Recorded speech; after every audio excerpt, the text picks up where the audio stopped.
미국 정부의 발언으로 인해 전 세계가 비상사태에 빠졌습니다. 지금 당장 모든 나라들은 호르무즈 해협에 함대를 보내라. 군사 파병에 협조하지 않는다면 불이익을 줄 것이다. 미국이 이란 전쟁에 모든 나라들을 끌어들이려고 하자 몇몇은 등을 돌렸고 대부분의 국가들은 해협의 이익이 중요했기에 이러지도 저러지도 못하는 상황이었죠. 심지어 일본은 미국에 굽히고 전함의 해병대 2,500명을 태워 중동의 전장으로 이미 보내버린 것.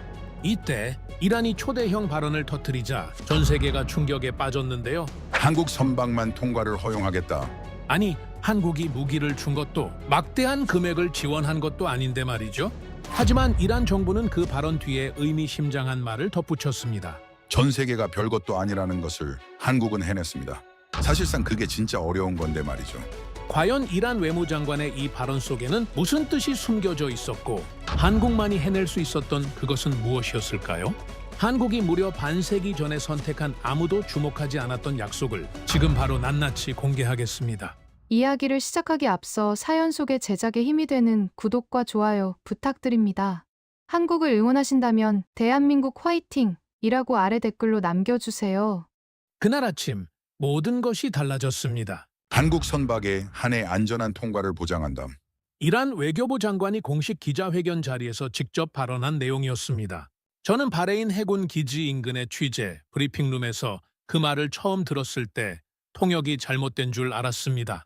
귓속에 꽂힌 이어피스를 2번, 3번 만져가며 다시 확인했습니다. 그래도 달라지는 건 없었습니다.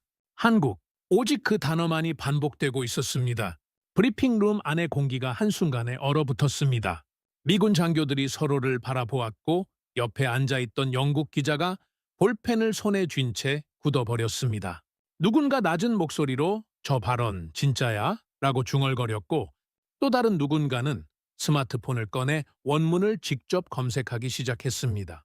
저 역시 자리에서 벌떡 일어섰습니다. 지난 24년간 수백 번의 긴급 브리핑을 들어왔지만 이 방의 공기를 이렇게까지 순식간에 뒤바꿔 놓은 발언은 단 한 번도 없었습니다. 그 순간 제가 처음 느낀 감정은 놀라움이 아니었습니다. 혼란이었습니다. 아니, 더 정확하게 말하자면 이해할 수 없다는 당혹감이었습니다. 이란이 단 하나의 나라 이름을 공식적으로 언급하며 안전 통과를 보장했다는 것, 그것 자체가 외교적으로 전례 없는 사건이었습니다. 하지만 제가 더 이해할 수 없었던 것은 그 이름이 한국이라는 점이었습니다. 솔직히 말씀드리겠습니다. 저는 그때까지 한국을 이 지역의 주요 변수로 생각해 본 적이 없었습니다. 경제적으로는 분명 성공한 나라입니다. 반도체, 자동차, 조선 같은 분야에서 세계 시장을 이끄는 나라라는 것도 알고 있었습니다. 그러나 지정학적으로는 특히 중동이라는 복잡한 체스판 위에서는 한국이 독자적인 목소리를 가진 나라라는 인상을 받아본 적이 없었습니다. 미국의 강력한 동맹국, 그 이상도 이하도 아닌 조용한 존재. 일본과 비교해도 중동 외교에서 수십 년의 역사를 축적해온 일본이 훨씬 더 전략적으로 중요한 국가라는 것이 제 생각이었습니다. 그런데 지금 이라는 미국도, 영국도, 일본도 아닌 오직 한국만을 이름으로 불렀습니다. 그것이 저를 진짜로 당혹스럽게 만들었습니다. 그로부터 몇 시간이 차에 지나지 않아 세계 주요 언론들이 일제히 긴급 속보를 타전하기 시작했습니다. 런던 증시, 워싱턴 선물시장, 도쿄 주식시장이 동시에 출렁였습니다. 국제 유가는 장중 한때 배럴당 $10 이상 폭등하며 글로벌 에너지 시장이 공황 상태로 빠져들었습니다. 호르무즈 해협을 운항하던 대형 유조선들은 하나둘씩 항로를 틀거나 출항 자체를 보류하기 시작했습니다. 보험사들은 이 해역을 전쟁 위험 구역으로 공식 재분류했고 선사들은 천문학적으로 옳은 보험료에 항로 포기 선언을 잇따라 내놓았습니다. 세계 물류가 사실상 마비 상태로 접어드는 데는 채 하루도 걸리지 않았습니다. 호르무즈 해협은 단순한 바닷길이 아닙니다. 사우디아라비아, 아랍에미리트, 쿠웨이트, 이라크에서 생산된 원유가 이 해협을 통과해 아시아와 유럽으로 빠져나갑니다. 폭이 불과 수십 킬로미터에 불과한 이 물길이 막히면 세계 경제의 동맥 하나가 통째로 끊기는 것과 마찬가지입니다. 그리고 바로 그 바닷길이 지금 사실상 전쟁 해역으로 변해가고 있었습니다. 모든 나라가 멈춘 상황 속에서 이란은 한 나라의 이름만을 입에 올렸습니다. 그것이 단순한 외교적 발언이 아니라 세계 해상 질서에 균열이 생기는 신호라는 것을 저는 뼛속으로 느끼고 있었습니다. 브리핑룸 복도에서는 미군 장교들이 긴박하게 움직이는 발소리가 쉴 새 없이 들려왔습니다. 마이클 도노반이 제 옆을 지나치며 굵고 낮은 목소리로 한마디를 내뱉었습니다. 이건 외교적 도발이야? 우리 동맹국이 저쪽에서 이름이 불린다는 게 무슨 뜻인지 알아? 저는 그 말을 그냥 흘려듣지 않았습니다. 도노반은 미 해군 내에서도 강경파로 분류되는 인물입니다. 이란 제재 이후 이 해역에 가장 오랫동안 머물며 작전을 수행한 장교 중 하나이기도 했습니다. 그런 그가 불편한 기색을 감추지 않고 있었습니다. 단순히 이란의 발언이 예상 밖이어서가 아니었습니다. 그 발언의 대상이 미국의 동맹국이라는 사실이 미국 내부의 심기를 건드리고 있는 것처럼 보였습니다. 실제로 기지 내부에서는 긴급 회의가 잇따라 소집됐다는 이야기가 빠르게 퍼져나갔습니다. 왜 우리가 아닌 한국이 언급된 거지? 라는 의문은 단순한 궁금증을 넘어 일종의 외교적 경고음으로 받아들여지는 분위기였습니다. 기지 주변의 분위기는 시간이 지날수록 한층 더 팽팽하게 굳어가고 있었습니다. 그날 저녁, 저는 이란 측 관계자와의 접촉을 시도했습니다. 이 지역에서 취재를 오래 하다 보면 공식 채널이 아닌 방식으로 정보를 얻는 방법을 자연스럽게 익히게 됩니다. 제가 연결한 인물은 호르무즈 인근 항만을 담당하는 책임자였습니다. 하산 라자비. 처음 마주쳤을 때부터 현장형 인물이라는 인상이 강하게 풍겼습니다.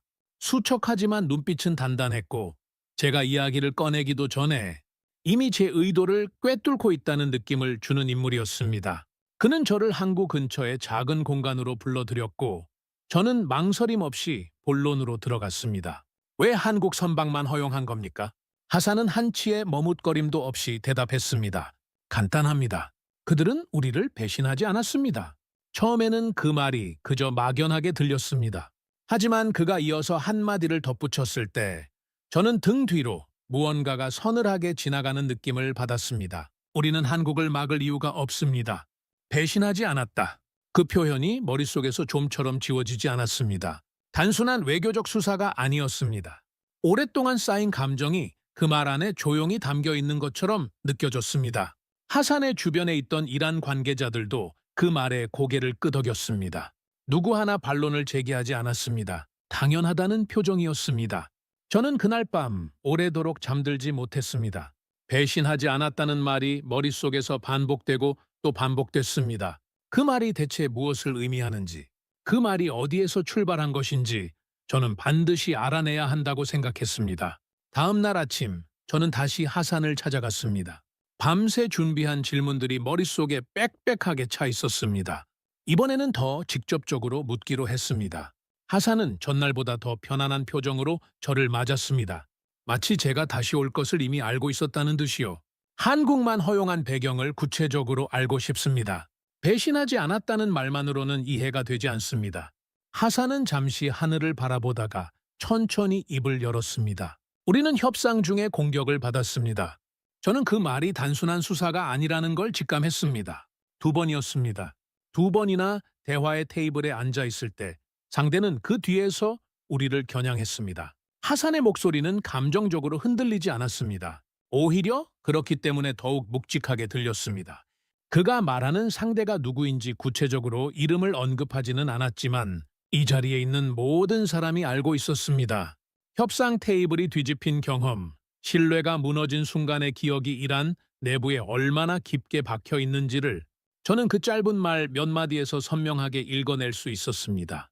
그래서 신뢰가 기준이 된 겁니까?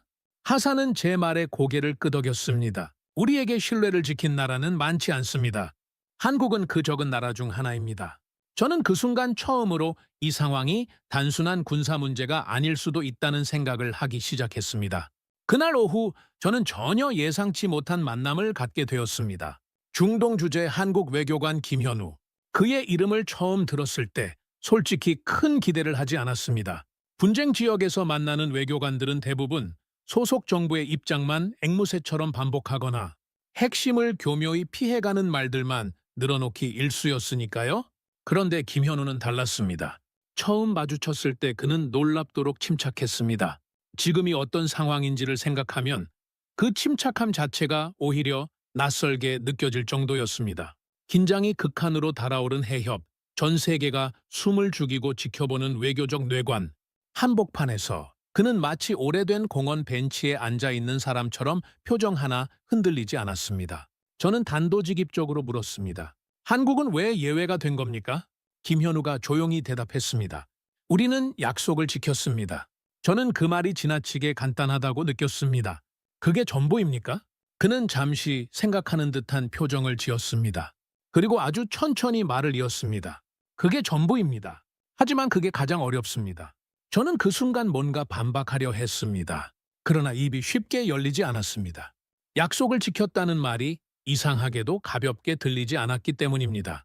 김현우가 천천히 꺼낸 이야기는 예상보다 훨씬 구체적이었습니다. 몇 년 전 이란이 국제 제재의 한복판에 놓여 있던 시기였습니다. 이란이 한국과의 원유 거래를 통해 받기로 되어 있던 대금이 있었습니다. 규모만 해도 수십억 달러에 달하는 자금이었습니다. 국제 제재가 강화되면서 그 자금은 한국 은행 시스템 안에 묶이게 되었습니다. 당장 돌려줄 수 없는 구조였습니다. 그런데 이 상황에서 한국이 취한 태도는 다른 나라들과 달랐습니다. 많은 나라들이 그냥 모른 척하거나 제재라는 핑계로 손을 털어버리는 방식을 선택했습니다. 하지만 한국은 공식 입장을 유지했습니다. 조건이 갖춰지면 반드시 돌려주겠다는 입장을요. 그리고 실제로 그 약속을 지켰습니다. 국제 상황이 변화하면서 조건이 형성되자 한국은 약속한 대로 움직였습니다. 이란 입장에서 그것은 단순한 송금이 아니었습니다. 말로만 약속하는 나라가 즐비한 국제 외교 무대에서 실제로 행동으로 옮긴 나라가 있었다는 증거였습니다. 김현우가 조용하게 말을 정리했습니다. 우리는 상황이 아니라 약속을 기준으로 움직입니다. 저는 그 말을 듣는 순간 머릿속 어딘가에서 무언가가 조용히 움직이는 소리를 들었습니다. 그걸 그 상황에서 지켰다고요? 김현우는 고개를 끄덕였습니다. 말은 덧붙이지 않았습니다. 덧붙일 필요도 없었습니다. 저는 그 이야기를 듣고 나서 잠시 생각에 잠겼습니다. 솔직히 말하면 제 안에 무언가가 저항했습니다. 24년 동안 현장을 누비며 쌓아온 저의 인식은 결국 이기는 건 군사력이다라는 명제 위에 세워진 것이었습니다. 외교는 힘의 전시장이고 약속은 상황에 따라 언제든지 재해석된다는 것이 제가 전쟁터에서 배운 현실이었습니다. 그런데 지금 제 앞에 있는 이 사람은 가장 단순한 말로 그 명제에 조용히 균열을 내고 있었습니다. 약속을 지켰다는 것, 그것이 군사력도 경제적 압박도 외교적 수사도 아닌 방식으로 이란의 문을 열었다는 것. 저는 쉽게 인정하고 싶지 않았지만 그것을 완전히 무시하기도 어려웠습니다. 그 긴장된 분위기를 더욱 팽팽하게 만든 건 마이클 도노반이었습니다. 그가 다가와 김현우를 향해 직접 목소리를 높였습니다. 일본은 이미 움직였어. 미군과의 공조도 확인됐고 해역 방어에도 즉각 합류했다고. 한국은? 그의 시선은 날카로웠습니다. 아직도 고민 중인 거야. 이게 얼마나 위험한 선택인지 곧 알게 될 거야. 김현우는 도노반의 시선을 받으면서도 표정 하나 바꾸지 않았습니다. 위험하지 않은 선택은 없습니다. 도노반이 코웃음을 쳤습니다. 그 말장난 같은 소리는 나중에 해. 지금은 행동이 필요한 시간이야. 김현우는 잠시 침묵했습니다. 그리고 도노반이 자리를 떠난 뒤에도 그 자리에서 꼼짝하지 않았습니다. 저는 그 장면을 지켜보며 두 가지 감정이 동시에 들었습니다. 도노반의 말도 틀리지 않았습니다. 속도가 필요한 순간에 침묵하는 것은 위험할 수 있었습니다. 일본이 이미 행동에 옮긴 상황에서 한국이 멈춰 있는 것은 외부에서 보기에 분명히 불안정한 그림이었습니다. 그러나 동시에 저는 김현우의 침착함이 단순한 소극성이 아닐 수도 있다는 생각을 지울 수가 없었습니다. 속도와 방향은 다른 것입니다. 가장 빠르게 움직인 나라가 항상 가장 올바른 방향으로 간 것은 아니라는 사실을 저는 수십 년의 취재 현장에서 반복해서 목격해 왔습니다. 그날 저녁, 저는 숙소로 돌아와 오랫동안 창밖을 바라봤습니다. 해협 저편에서는 미군 함대가 추가 배치되는 모습이 선명하게 보였습니다. 군함의 불빛이 멀리서 점점이 빛나고 있었습니다. 세계는 힘으로 이 상황을 정리하려 하고 있었습니다. 그러나 제가 오늘 만난 두 사람, 하산과 김현우는 전혀 다른 이야기를 하고 있었습니다. 힘이 아닌 신뢰, 공격이 아닌 약속, 저는 그것이 지금 이 긴장의 한복판에서 실제로 통할 수 있는 언어인지 아직 확신하지 못했습니다. 아니, 솔직히 말하면 믿고 싶지 않았습니다. 그쪽이 저의 24년을 부정하는 일이 될 수도 있었으니까요. 하지만 제 머릿속에서는 한 가지 질문이 계속해서 맴돌았습니다. 한국은 어떻게 이 자리에 서게 되었는가? 이것이 우연인가? 아니면 오래전부터 준비된 무언가인가? 그 답을 찾아야 했습니다. 다음 날 저는 김현우와 함께 차를 타고 이동하고 있었습니다. 취재 일정을 소화하기 위해 기지 외곽을 벗어나는 길이었는데 차 안의 분위기는 어색했습니다. 저는 창밖으로 흘러가는 황량한 사막지대를 바라보며 어제의 대화를 속으로 곱씹고 있었습니다. 하산이 말한 배신하지 않았다는 말, 그리고 김현우가 말한 약속을 기준으로 움직인다는 말, 두 문장이 머릿속에서 계속 충돌하고 있었습니다. 그때 조수석에 앉아있던 김현우가 먼저 입을 열었습니다. 서울에 테헤란로가 있다는 걸 아십니까? 저는 순간 멈칫했습니다. 이 긴박한 상황 한복판에서 갑자기 나온 말치고는 너무도 뜬금없었습니다. 중동 도시 이름이 서울 한복판에 있다고요? 김현우가 조용히 미소를 지었습니다. 그리고 이란 테헤란에는 서울로가 있습니다. 저는 잠시 그 말을 받아들이기 위해 시간이 필요했습니다. 전쟁 해역이 눈앞에 펼쳐져 있고 미군 함대가 해협을 가득 메우고 있는 이 순간 그가 꺼낸 이야기는 거리 이름이었습니다. 그것이 단순한 잡담처럼 들리지 않았습니다. 오히려 제가 아직 모르는 무언가의 입구처럼 느껴졌습니다. 그 두 거리가 왜 생겼는지 아십니까? 저는 솔직하게 고개를 저었습니다. 김현우가 차창 밖을 바라보며 천천히 이야기를 풀어나가기 시작했습니다. 때는 제1차 오일 쇼크가 세계를 강타하던 시절이었습니다. 중동의 산유국들이 석유 수출을 무기로 사용하기 시작했고 국제 원유 가격이 순식간에 4배 이상 치솟았습니다. 미국, 유럽, 일본 같은 선진국들도 심각한 에너지 위기에 빠져들었지만 그나마 버틸 수 있는 여유가 있었습니다. 그러나 한국은 달랐습니다. 당시 한국은 경제 개발이 막 궤도에 오르기 시작하던 나라였습니다. 원유 한 방울 나지 않는 나라에서 수입 석유에만 의존해 산업을 굴리고 있었는데 석유 공급이 끊기면 그것은 단순한 경제적 충격이 아니었습니다. 공장이 멈추고 발전소가 꺼지고 겨우 쌓아 올리고 있던 산업 기반 전체가 무너지는 일이었습니다. 실제로 당시 한국의 경제 성장률은 급락했고 국가 전체가 붕괴의 공포 앞에 서 있었습니다. 김현우가 말을 이어갔습니다. 한국은 그때 무너질 뻔했습니다. 저는 그 말이 과장이 아니라는 것을 알고 있었습니다. 그 시절을 취재한 기록들을 저도 알고 있었으니까요. 그건 당시 많은 나라들이 겪은 일이었습니다. 특별히 한국만의 이야기는 아니지 않습니까? 저는 반사적으로 말을 얹었습니다. 김현우가 저를 바라보았습니다. 하지만 그때 한 나라가 달랐습니다. 그 나라는 이란이었습니다. 오일 쇼크로 대부분의 나라들이 공급을 중단하거나 제한하던 바로 그 시기에 이란은 한국에 대한 석유 공급을 멈추지 않았습니다. 다른 국가들이 문을 닫는 동안 이란만은 예외였습니다. 저는 처음에 그 말을 그냥 흘려들으려 했습니다. 어차피 국제관계에서 모든 선택에는 전략적 계산이 깔려 있습니다. 이란이 한국의 공급을 계속한 것도 분명 어떤 이익 때문이었을 거라고 생각했습니다. 전략적 선택이었겠죠. 그 이상도 이하도 아닐 겁니다. 김현우는 제 말에 반박하지 않았습니다. 잠시 침묵하더니 조용히 말했습니다. 아닙니다. 그건 관계였습니다. 저는 그 한마디가 좀처럼 머릿속에서 자리를 잡지 못했습니다. 전략이 아닌 관계. 그 단어의 무게를 느끼기까지 저는 잠시 더 시간이 필요했습니다. 한국은 그 공급 덕분에 산업을 유지할 수 있었습니다. 경제 붕괴의 벼랑 앞에서 간신히 발을 붙이고 버텨낼 수 있었습니다. 그 도움이 없었다면 지금의 한국은 존재하지 않을 수도 있었습니다. 그게 과장이 아니라는 걸 저는 그 순간 직감했습니다. 김현우의 이야기는 거기서 끝나지 않았습니다. 오일 쇼크 이후 중동 전역에서 대규모 인프라 건설 붐이 일어났습니다. 산유국들이 급격히 늘어난 오일머니를 도로, 항만, 발전소, 병원 같은 국가 기반 시설에 쏟아붓기 시작한 시기였습니다. 이 거대한 기회의 물결 앞에서 한국 기업들이 대거 중동으로 밀려들었습니다. 기술도 자본도 충분하지 않았지만 사람과 의지와 성실함으로 그 자리를 메웠습니다. 특히 이란에서는 한국 기업들이 다수의 프로젝트를 수행했습니다. 약속한 공기 안에 마무리했고 계약한 품질을 지켰습니다. 일이 끝나고 철수할 때 뒷마무리도 제대로 했습니다. 그 과정에서 한국은 이란 안에 작지만 단단한 신뢰의 역사를 쌓아가기 시작했습니다. 그때 한국이 중동에서 벌어들인 금액이 얼마나 됩니까? 저는 궁금해서 물었습니다. 김현우가 말했습니다. 수십조 원에 달하는 규모였습니다. 그 자금이 한국 경제 재도약의 씨앗이 됐습니다.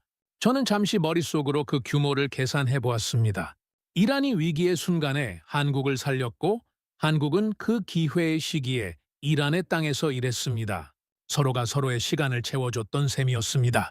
김현우가 덧붙였습니다. 우리는 도움을 받았고 반드시 갚는 나라가 되기로 했습니다. 그 말은 어딘가 선언처럼 들렸습니다. 나라 전체가 공유하는 다짐 같은 것이요. 그게 지금까지 이어진다고요? 저는 여전히 완전히 믿기 어려웠습니다. 시대가 바뀌고 정부가 바뀌고 국제 정세가 수십 번 뒤집히는 동안에도 그 감각이 살아있다는 게 가능한 일인지 회의적이었습니다. 그런데 김현우가 그 다음에 한 말이 제 회의를 조용히 흔들어 버렸습니다. 우리는 위기에서 도움받은 기억을 잊지 않습니다. 그가 잠시 멈췄다가 이어 말했습니다. 그래서 우리는 적을 쉽게 만들지 않습니다.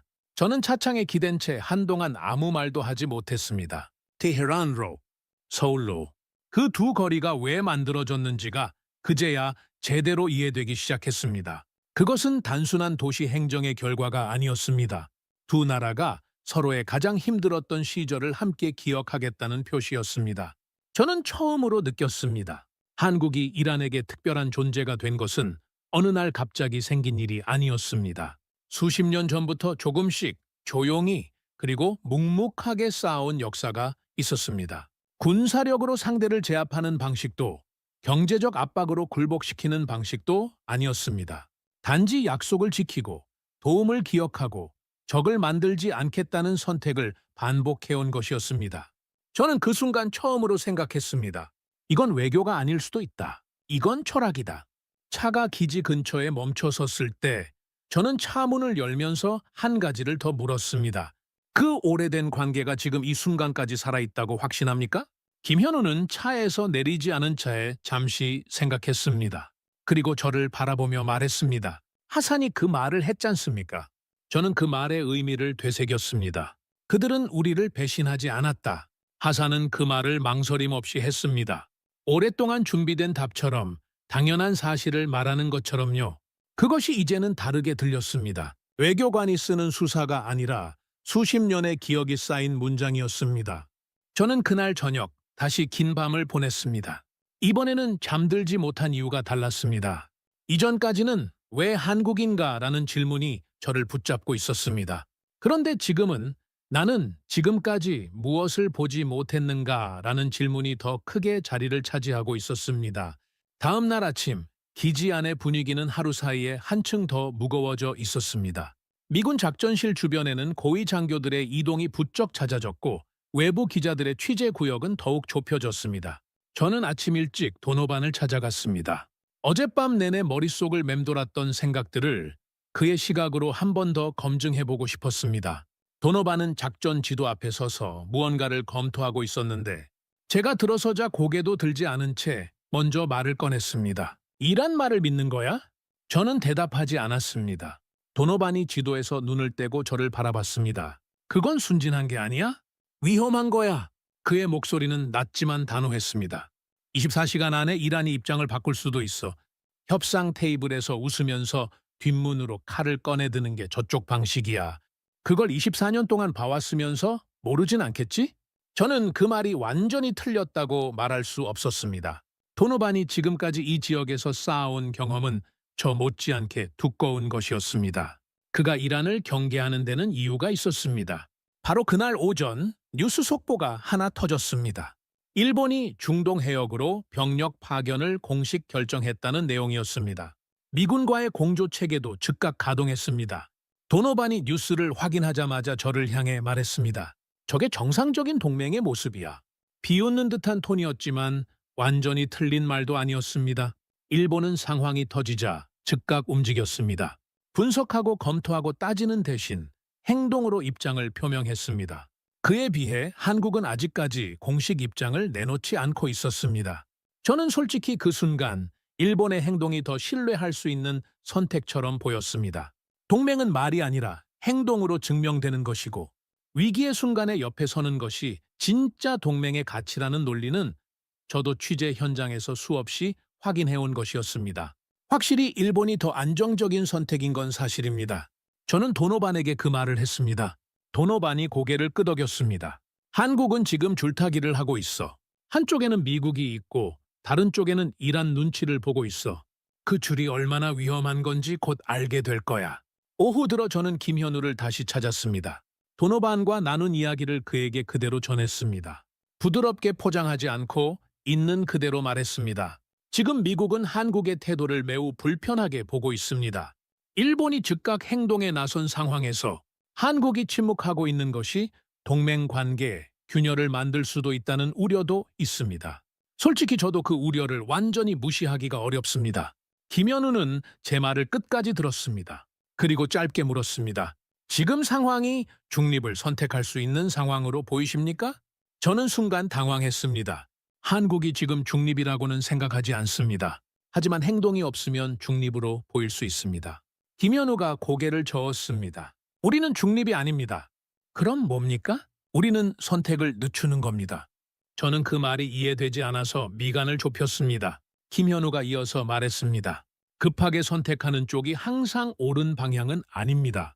속도와 방향은 다른 겁니다. 저는 그 말에 반박하고 싶었습니다. 그러나 24년간의 취재 경험이 저를 막았습니다. 빠르게 개입해서 결국 더 큰 혼란을 남긴 사례들이 저의 머릿속 어딘가에서 조용히 손을 들었기 때문입니다. 그래도 저는 쉽게 납득할 수 없었습니다. 그날 저녁 긴급 정보 하나가 들어왔습니다. 한국 유조선이 출항 준비를 마쳤다는 내용이었습니다. 군함 호위 없이 단독으로 호르무즈 해협으로 진입할 예정이라는 것이었습니다. 기지 전체가 술렁이었습니다. 저는 그 정보를 확인하자마자 도노반에게 달려갔습니다. 도노반의 표정은 제가 본 중에 가장 굳어 있었습니다. 지금 들어간다고? 군함도 없이? 그가 낮은 목소리로 내뱉었습니다. 이건 자살 행위야. 작전실 안에 있던 다른 장교들도 마찬가지였습니다. 지금이 어떤 상황인지 알고 있는 거야? 한국이 완전히 미쳤거나 아니면 우리가 모르는 무언가가 있거나 둘 중 하나야. 저도 솔직히 그 순간에는 이건 무모한 도박이라는 생각이 먼저 들었습니다. 아무리 이란과의 관계가 특별하다 해도 현재 해협의 상황은 단순하지 않았습니다. 이란 정규군 외에도 통제되지 않는 무장 세력이 해역 곳곳에 산재해 있었습니다. 약속은 정부 간의 것이지만 바다 위에서 마주치는 위협은 정부의 통제 밖에서 오는 경우가 많다는 것을 저는 너무 잘 알고 있었습니다. 저는 즉시 하산에게 연락을 취했습니다. 이번에는 방문이 아닌 긴급 통화였습니다. 한국 선박이 진입합니다. 막지 않을 겁니까? 하산의 목소리는 놀랍도록 차분했습니다. 알고 있습니다. 막지 않을 건가요? 침묵이 잠시 흘렀습니다. 그리고 하산이 단호하게 말했습니다. 그들은 다릅니다. 저는 더 캐물으려 했습니다. 그게 무슨 의미입니까? 지금 해역 상황이 안전하지 않다는 걸 알고 있습니까? 하산이 다시 말했습니다. 우리는 약속을 지킵니다. 전화가 끊겼습니다. 저는 한동안 그 자리에 서 있었습니다. 작전실 안에서는 여전히 긴급 보고서가 오가고 있었고 도노반은 지도 위에 손가락으로 선을 그으며 뭔가를 분석하고 있었습니다. 바깥은 여전히 뜨거운 사막의 밤이었습니다. 그런데 제 안에서는 이상한 일이 일어나고 있었습니다. 도노반의 말이 맞다고 생각하면서도 하산의 그 짧은 말이 머릿속에서 떠나지 않았습니다. 그들은 다릅니다. 우리는 약속을 지킵니다. 저는 그 말을 믿어야 하는지 아니면 24년의 경험이 말해주는 현실의 논리를 따라야 하는지 알 수가 없었습니다. 그날 밤 저는 노트북을 펼쳐 기사를 쓰려다가 멈췄습니다. 손가락이 자판 위에서 굳어버렸습니다. 기사의 첫 문장을 어떻게 써야 할지 몰랐습니다. 지금까지 수백 편의 기사를 써왔지만 이렇게 첫 문장이 막혀버린 적은 거의 없었습니다. 이 상황을 어떻게 정의해야 하는가? 무모한 도전이라고 써야 하는가? 아니면 오래된 신뢰의 실험이라고 써야 하는가? 어느 쪽도 완전히 맞는 표현 같지 않았습니다. 저는 그날 밤 기사를 완성하지 못했습니다. 대신 오래된 취재 노트를 꺼내 펼쳤습니다. 이라크 전쟁 첫날 제가 기록했던 문장이 눈에 들어왔습니다. 결국 세상은 힘 있는 쪽이 이긴다. 그 문장 옆에 저는 처음으로 물음표를 붙였습니다. 한국 선박이 내일 새벽 해협으로 진입할 예정이었습니다. 그리고 저는 처음으로 그 결과가 어떻게 될지 전혀 예상할 수 없었습니다. 새벽 4시였습니다. 저는 잠을 자지 않았습니다. 숙소 창문 너머로 기지 안의 불빛이 평소보다 훨씬 많이 켜져 있었고 무정히 소리와 발소리가 쉴 새 없이 복도를 채우고 있었습니다. 한국 유조선이 호르무즈 해협 진입을 시작하는 시각이 가까워오고 있었습니다. 저는 취재 장비를 챙겨 작전실 인근으로 이동했습니다. 그곳에는 이미 여러 나라의 기자들과 군 관계자들이 모여 있었습니다. 누구도 크게 소리내지 않았습니다. 숨소리조차 조심스러운 분위기였습니다.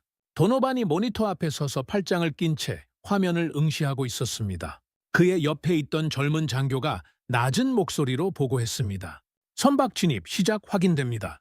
군함 동행 없음. 항법 시스템 정상 가동 중. 도노반은 아무 말도 하지 않았습니다. 고개만 끄덕였습니다. 저는 그 장면을 바라보며 이상한 감각을 느꼈습니다. 이 방에 있는 모든 사람이 이미 결론을 내려놓은 것 같았습니다. 한국 선박은 공격당할 것이고 이 실험은 실패로 끝날 것이라는 결론을요. 진입 시작 후 첫 30분은 아무 일도 일어나지 않았습니다.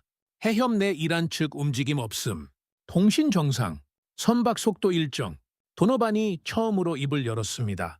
초반엔 조용하게 들어오게 둔다. 그 다음이 문제야.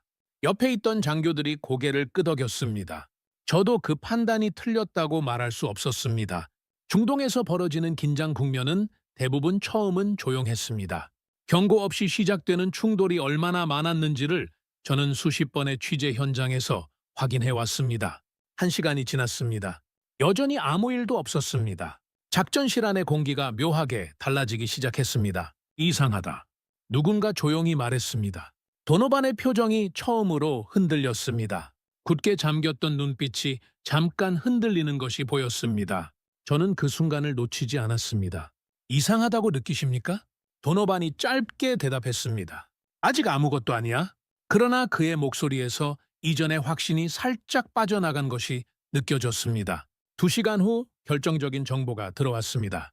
이란 해군이 한국 선박과 교신을 시도했다는 내용이었습니다. 저는 처음에 그 교신이 경고 메시지일 거라고 생각했습니다. 항로 이탈하라, 즉시 정선하라 같은 내용이겠거니 했습니다. 그런데 내용은 전혀 달랐습니다. 이란 해군이 한국 선박에게 특정 항로를 안내하고 있었습니다. 안전이 확보된 구역으로 이동하라는 지시였습니다.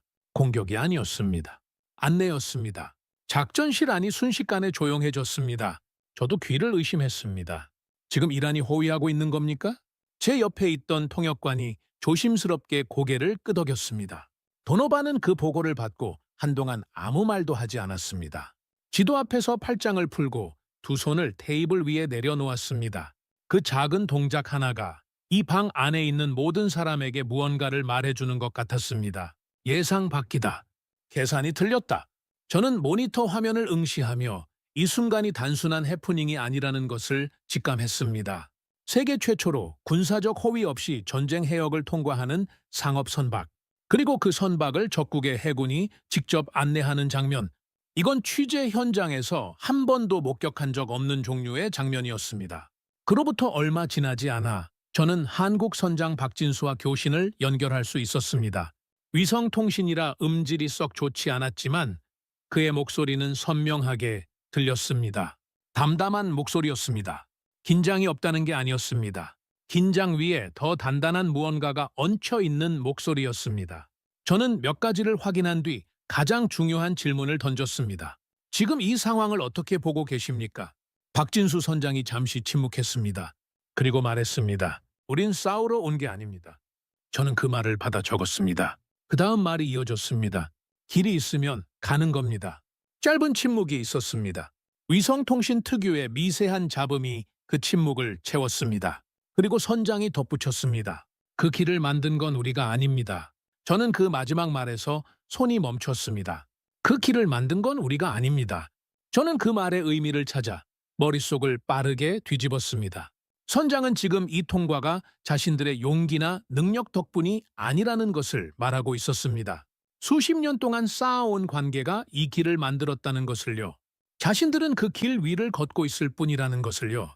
저는 그 순간 뭔가 목구멍 안에서 뭉클하게 올라오는 것을 느꼈습니다. 24년간 수백 개의 전쟁터를 누빈 저도 처음 느끼는 감각이었습니다.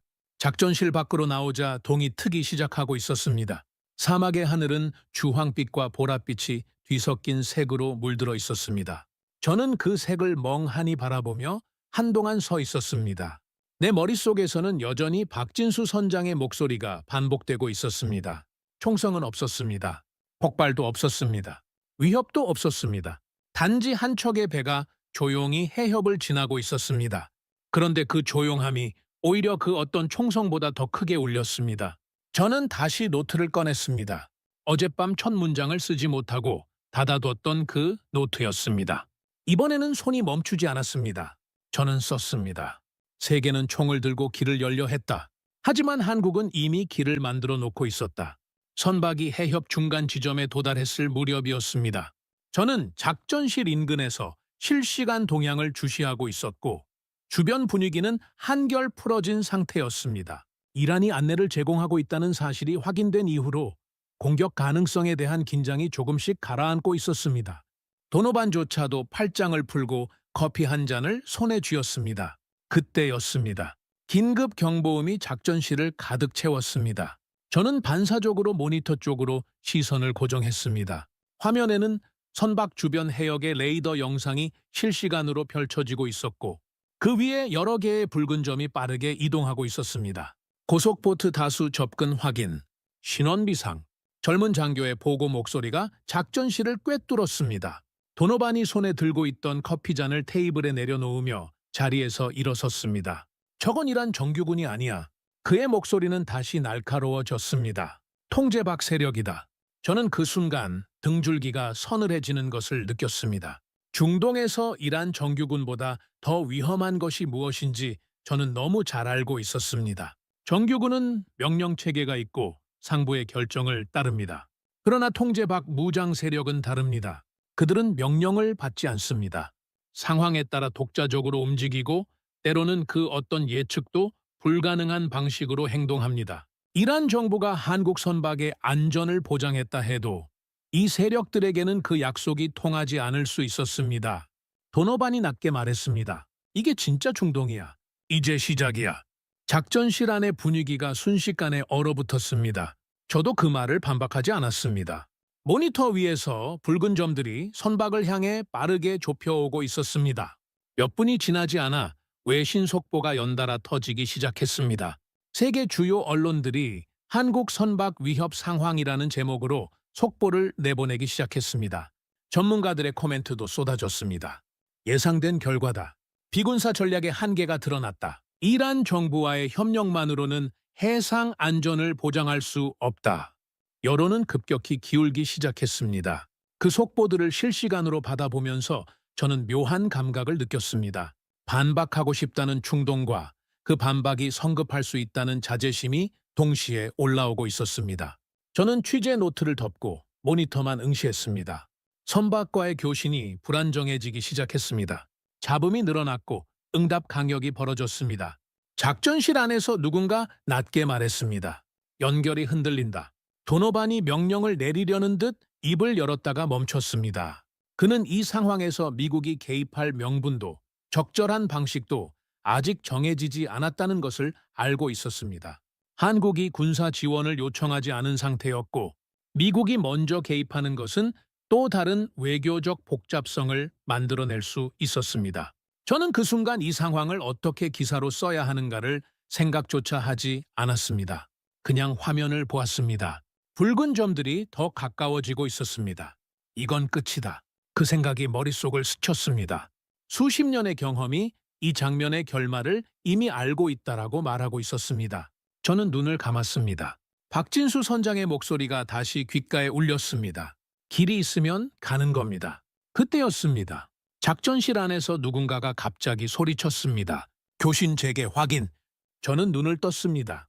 모니터 화면이 바뀌고 있었습니다. 붉은 점들의 이동 방향이 달라지고 있었습니다. 선박을 향해 좁혀오던 고속보트들이 방향을 트는 것이 레이더 화면에 선명하게 찍혔습니다. 그리고 거의 동시에 이란 해군 함정의 신호가 선박 주변에 나타났습니다. 이란 해군이 직접 개입한 것이었습니다. 무장 세력의 접근을 차단하고 있었습니다. 작전실 안에 있던 사람들이 모두 말을 잃었습니다. 저도 마찬가지였습니다. 잠시 후 하산으로부터 교신이 연결되었습니다. 저는 그의 목소리를 직접 들었습니다. 우리는 약속을 지킵니다. 그 짧은 문장이 교신 너머로 들려왔습니다.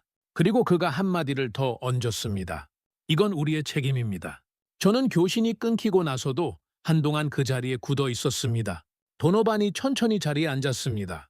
그는 아무 말도 하지 않았습니다. 작전실 안에 있는 어느 누구도 말을 하지 않았습니다. 그 침묵이 어떤 의미인지 저는 알고 있었습니다. 이건 단순히 외교적 이벤트 하나가 해결된 것이 아니었습니다. 무언가 더 근본적인 것이 지금 이 해협 위에서 증명되고 있었습니다. 힘은 언제든 배신할 수 있습니다.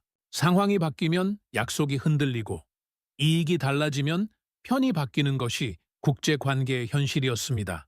그것이 제가 24년 동안 현장에서 배운 유일한 진실이었습니다. 그런데 지금 그 진실에 균열이 생기고 있었습니다. 이라는 자국의 통제 밖에 있는 무장 세력을 직접 막아가며 약속을 지켰습니다.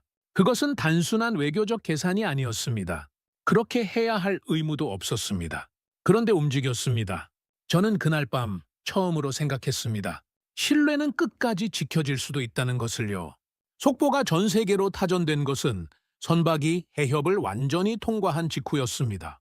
저는 그 순간을 작전실 밖에서 혼자 맞았습니다. 손에 들고 있던 취재 노트는 덮여 있었고 위성 안테나 너머로 서서히 밝아오는 하늘만 바라보고 있었습니다. 통신망을 타고 긴급 자막이 세계 주요 방송사 화면을 채우기 시작했습니다. 한국 유조선 호르무즈 해협 완전 통과, 단 한 발의 충돌 없이 종료. 런던 본사에서 전화가 빗발쳤습니다. 편집장이 직접 연락을 해왔습니다. 리처드, 지금 거기 상황이 정확히 어떻게 된 거야? 군함도 없이 통과한 게 맞아? 저는 잠시 대답하지 않았습니다. 대답이 없자 편집장이 다시 물었습니다. 리처드? 저는 천천히 입을 열었습니다. 맞습니다. 그리고 이건 전쟁이 아니었습니다. 편집장은 잠시 침묵했다가 물었습니다. 그게 무슨 뜻이야? 저는 대답 대신 전화를 끊었습니다. 지금 이 순간만큼은 말보다 생각이 먼저여야 했습니다. 작전실로 돌아갔을 때 그 안의 분위기는 제가 나가기 전과 전혀 달랐습니다. 도노반은 말이 없었습니다. 화면을 보고 있었지만 그 눈이 무언가를 보고 있는 것인지 아무것도 보지 않는 것인지 알 수 없었습니다. 저는 그의 옆에 서서 잠시 기다렸습니다. 도노반이 결국 먼저 말했습니다. 아무 일도 없었어. 그것이 전부였습니다. 총성도 없었고 경고도 없었고 외교적 선언도 없었습니다. 한 척의 선박이 조용히 들어와서 조용히 나갔습니다. 그런데 그 조용함이 이 방 안의 모든 논리를 무너뜨리고 있었습니다. 저는 그 침묵 속에서 도노반이 지금 무슨 생각을 하고 있는지 짐작할 수 있었습니다. 잘못된 것은 한국의 전략이 아니었습니다. 잘못된 것은 그 전략이 통할 리 없다고 단정지었던 판단이었습니다. 도노반은 그날 이후 이틀 동안 저와 따로 이야기를 나누지 않았습니다. 그게 오히려 더 많은 것을 말해줬습니다. 반박하거나 부정하는 대신 침묵을 선택했다는 것은 그도 이 결과를 어떻게 해석해야 할지 아직 정리가 되지 않았다는 뜻이었습니다. 저는 그 침묵이 단순한 패배감이 아니라는 것을 알았습니다. 오랫동안 쌓아온 확신이 조용히 흔들리고 있을 때 사람은 말을 아끼게 됩니다. 도노반도 그런 상태였습니다. 저도 마찬가지였습니다. 그로부터 며칠이 지나지 않아 세계는 다시 움직이기 시작했습니다. 그런데 이번에는 방향이 달랐습니다. 군함을 추가 파견하거나 압박 수위를 높이는 방식이 아니었습니다. 각국이 이란과의 직접 외교 채널을 긴급하게 열기 시작했습니다. 미국의 우방국 중 일부도 독자적인 접촉 시도에 나섰습니다. 군사 대신 협상이라는 흐름이 눈에 띄게 강해졌습니다. 국제 언론들은 이 변화를 두고 한국 방식의 확산이라는 표현을 쓰기 시작했습니다. 처음에는 저도 그 표현이 과장된 것이라고 생각했습니다. 단 한 번의 사례로 세계 외교의 방향이 바뀐다는 것은 너무 극적인 이야기였으니까요. 그러나 며칠 사이에 벌어진 일들을 차례로 정리해보면 그 표현이 과장이 아니었습니다. 한국의 선택이 예외에서 기준으로 전환되고 있었습니다. 세계가 따라 하기 시작한 것이었습니다. 일본과의 비교는 결국 피할 수 없었습니다. 일본은 미군과의 공조를 즉각 강화했고 병력도 보냈습니다. 그것이 틀린 선택이었다고 말할 수는 없습니다. 하지만 결과는 달랐습니다. 군사적 압박을 강화한 쪽과 신뢰를 앞세운 쪽이 이 해협 위에서 전혀 다른 그림을 만들어냈습니다. 저는 이 비교를 기사에 쓰면서 오랫동안 고민했습니다. 일본의 선택이 잘못됐다고 단정하는 것은 공정하지 않았습니다. 하지만 한국의 선택이 단순한 운이었다고 쓰는 것도 이 며칠간 제가 직접 보고 들은 것들을 배신하는 일이었습니다. 결국 저는 이렇게 썼습니다. 같은 동맹국이 완전히 다른 방식으로 움직였다. 그리고 결과도 달랐다. 며칠 후 저는 김현우를 마지막으로 만났습니다. 그는 여전히 침착했습니다. 세계 언론이 한국의 이름을 주목하고 있는 상황에서도 그의 태도는 처음 만났을 때와 달라진 것이 없었습니다. 저는 그에게 가장 궁금했던 것을 물었습니다. 이건 처음부터 계획된 겁니까? 김현우가 고개를 저었습니다. 아닙니다. 그럼 어떻게 가능했습니까? 그가 잠시 창밖을 바라보았습니다. 황량한 사막 너머로 해협이 아주 멀리 보였습니다. 그리고 말했습니다. 우리는 같은 선택을 반복했을 뿐입니다. 저는 조용히 다음 말을 기다렸습니다. 배신하지 않는 선택을요. 저는 그 말을 듣고 오랫동안 아무 말도 하지 않았습니다. 계획이 아니었습니다. 반복이었습니다. 매번 선택의 순간이 왔을 때 한국은 약속을 지키는 쪽을 골랐습니다. 유리하든 불리하든 상황이 좋든 나쁘든 그 선택을 반복했습니다. 그리고 그 반복이 쌓여 오늘 이 자리를 만들었습니다. 저는 그 순간 처음으로 진심으로 인정했습니다. 아무도 한국을 비웃지 않았습니다. 이제는 자리에서 일어나 악수를 건넬 때 김현우는 제 손을 잠시 두 손으로 감쌌습니다. 말은 없었습니다. 그러나 그 짧은 동작 하나가 지난 며칠 동안 우리 사이에 쌓인 것들을 조용히 정리해 주는 것 같았습니다. 저는 그가 사라지는 뒷모습을 한참 바라보았습니다. 작고 조용한 사람이었습니다. 목소리를 높인 적도 감정을 앞쓴 적도 없었습니다. 그런데 그 조용함 안에 얼마나 단단한 것이 들어있었는지를 저는 이제 알고 있었습니다. 취재를 마무리하고 돌아오는 길, 저는 비행기 안에서 오랫동안 잠들지 못했습니다. 창밖으로 캄캄한 하늘이 펼쳐져 있었고 기체가 구름 사이를 뚫고 나아가는 동안 저는 지난 며칠 동안의 장면들을 차례로 떠올렸습니다. 이란 외교부 장관의 발언이 처음 브리핑룸을 얼어붙게 했던 순간, 하산이 망설임 없이 그들은 우리를 배신하지 않았다고 말했을 때, 김현우가 감정 하나 섞지 않고 우리는 약속을 기준으로 움직입니다 라고 했을 때, 박진수 선장의 목소리, 이란 해군이 무장 세력을 막아서던 레이더 화면, 도노반의 침묵, 그 장면들이 하나씩 지나가는 동안 저는 한 가지 생각을 떨칠 수가 없었습니다. 나는 지금까지 무엇을 보고 있었는가? 저는 24년 동안 전쟁을 취재했습니다. 이라크의 첫날 밤, 포격 소리가 도시 전체를 집어삼키던 그 장면부터 시작해서 아프가니스탄의 먼지 속에서 무너지는 건물들, 시리아의 골목에서 마주쳤던 수많은 얼굴들, 그 모든 현장에는 공통점이 있었습니다. 처음에는 언제나 누군가 이겼습니다. 군사 개입은 빠르게 결과를 만들어냈습니다. 그러나 그 결과가 끝이 된 경우는 없었습니다. 이겼다고 생각했을 때 다음 불씨가 이미 타오르고 있었습니다. 점령이 끝난 자리에는 반발이 자라났고 협상이 타결된 다음 날에는 또 다른 분쟁이 싹을 트이웠습니다. 총성이 멈춰도 갈등은 끝나지 않았습니다. 저는 그것을 24년 동안 반복해서 봤으면서도 그 안에서 다른 방식을 상상해 본 적이 없었습니다. 왜냐하면 다른 방식이 실제로 작동하는 것을 본 적이 없었으니까요. 지금까지는요. 사실 저도 한때는 이 일을 시작할 때 세상을 바꾸고 싶었습니다. 진실을 전달하면 뭔가 달라질 것이라고 믿었습니다. 하지만 현장을 오래 다닐수록 그 믿음은 점점 얇아졌습니다. 보도가 나와도 전쟁은 계속됐고 기사가 쏟아져도 분쟁은 멈추지 않았습니다. 그래서 저는 어느 순간부터 세상이 바뀐다는 기대 자체를 내려놓았습니다. 그냥 기록하는 것이 제 일이라고 생각했습니다.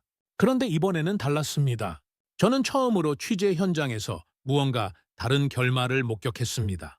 세계 전문가들의 분석이 쏟아지기 시작했습니다. 공통적으로 나오는 결론은 하나였습니다.